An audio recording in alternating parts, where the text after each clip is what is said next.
আমার একটা অভ্যাস হচ্ছে ভাতের সাথে আচার খাওয়া। আর সেটা যেকোনো আচার হলে হবে না, অবশ্যই ঝাল আচার হতে হবে।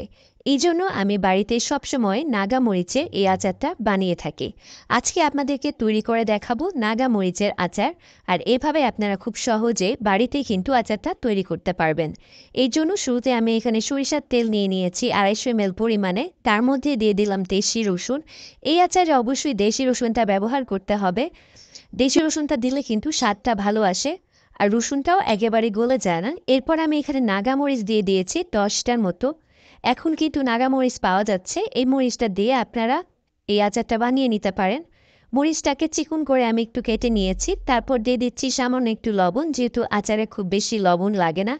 এরপরে আমি দিয়ে দিচ্ছি সামান্য একটু হলুদ, সুন্দর একটা রঙের জন্য। তবে খুব বেশি হলুদ কিন্তু এখানে ব্যবহার করা যাবে না। হলুদ লবণ দিয়ে একটু নেড়ে চেড়ে মরিচটাকে রসুনটাকে সেদ্ধ করে নেব। অল্প একটু পরিমাণে দিয়ে দিচ্ছি লেবুর রস। অল্প বলতে এখানে আমি 2টা লেবু ব্যবহার করেছি। আর লেবুর রস দিলে আচার কিন্তু অনেকদিন পর্যন্ত ভালো থাকে আর আচারের স্বাদও বৃদ্ধি পায়। এজন্য আমি এখানে লেবুর রসটা ব্যবহার করছি। এবার আমি ভালোভাবে নেড়ে চেড়ে লেবুর রসের সাথে সবকিছুকে একত্রে মিশিয়ে নিয়ে দিয়ে দিচ্ছি ভিনেগার। যেহেতু আমি আচারটা অনেকদিন পর্যন্ত রেখে খাবো, তাই এখানে আমি ভিনেগারটা ব্যবহার করছি। ভিনেগার দিলে আচার অনেকদিন পর্যন্ত বাইরে রেখে কিন্তু খেতে পারবেন। এই পর্যায়ে দিয়ে দিচ্ছি তেঁতুল। তেঁতুল দিলে এই আচারের স্বাদ একেবারেই পাল্টে যায়। আর তেঁতুলটা ভাতের সাথে যখন মেখে খাবেন এতটা ভালো লাগবে, আপনাদেরকে আমি এভাবে বলে বোঝাতে পারবো না। যতক্ষণ না পর্যন্ত এটা আপনারা বানিয়ে খাবেন ততক্ষণ কিন্তু আচারের স্বাদটা আপনারা বুঝবেন না। যারা ঝাল খেতে অনেক বেশি পছন্দ করেন তারা কিন্তু এই নাগামরিচের আচারটা তৈরি করে রাখতে পারেন। আশা করি আপনাদেরও ভালো লাগবে। তো তেঁতুলটা দিয়ে ভালো করে আমি নেড়ে চেড়ে একটু মিশিয়ে নিচ্ছি। আর তেঁতুলটাকে ততক্ষণ পর্যন্ত নাড়তে হবে যতক্ষণ না পর্যন্ত তেঁতুলের ভিতরে ঝালটা বা তেলটা ভালো মতো ঢুকে যায়। তবে লক্ষ্য রাখবেন তেঁতুলটা যেন একেবারে গলে না যায়, কারণ তেঁতুলটা গলে গেলে কিন্তু এটা একদম ঘন হয়ে যাবে।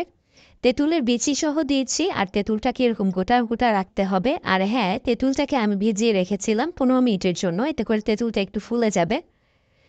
যখনই দেখবেন আচার বানাতে বানাতে নিচের দিকে একটু লেগে আসছে, তখন সামান্য একটু ভিনেগার দিয়ে দিবেন।